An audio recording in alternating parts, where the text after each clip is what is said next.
بسم اللہ الرحمن الرحیم۔ حضرت سلیمان فارسی کا تعلق اصفہان یعنی ایران سے تھا۔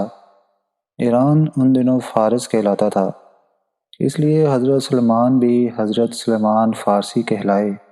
آپ کا باپ ایک بہت دولت مند شخص تھا، اس کے ساتھ کٹر آتش پرست بھی۔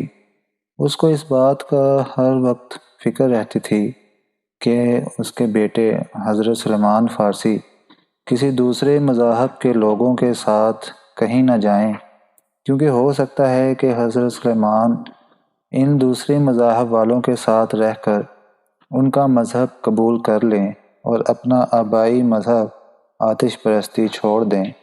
لیکن حضرت سلیمان کو ایک پادری سے ملنے کا موقع مل گیا۔ وہ ایک بڑا عالم تھا اور قدیم کتب کا بہت علم رکھتا تھا۔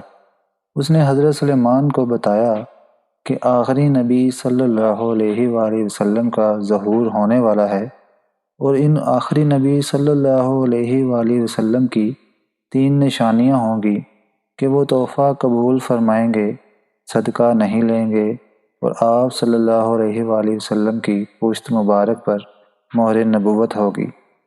حضرت سلیمان کسی طرح خدمت اقدس صلی اللہ علیہ وآلہ وسلم میں حاضر ہو ہی گئے، اور پہلے دن صدقہ کہہ کر خدمت اقدس صلی اللہ علیہ وآلہ وسلم میں نذرانہ پیش کیا۔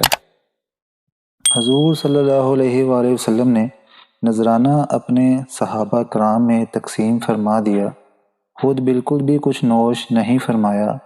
دوسرے دن حضرت سلیمان نے نذرانہ کہہ کر پیش کیا۔ اب حضور اقدس صلی اللہ علیہ وآلہ وسلم نے اس میں سے خود بھی نوش فرمایا اور صحابہ کرام میں بھی تقسیم فرمایا۔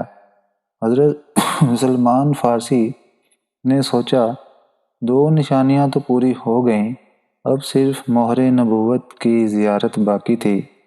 یہ بات حضور اکرم صلی اللہ علیہ وآلہ وسلم سے زیادہ کون جانتا تھا اور جان سکتا تھا؟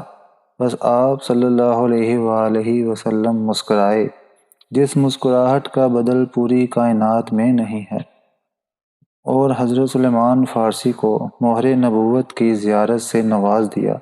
اب سلیمان فارسی کو ہمارے آقا اور سردار سیدنا حضرت سلیمان فارسی بننے سے کون روک سکتا تھا؟ سلیمان فارسی کے مقدر کا ستارہ آسمانوں پر سب سے بلند مقام پر جا پہنچا تھا، اسی بلندی کا اندازہ کون کر سکتا ہے؟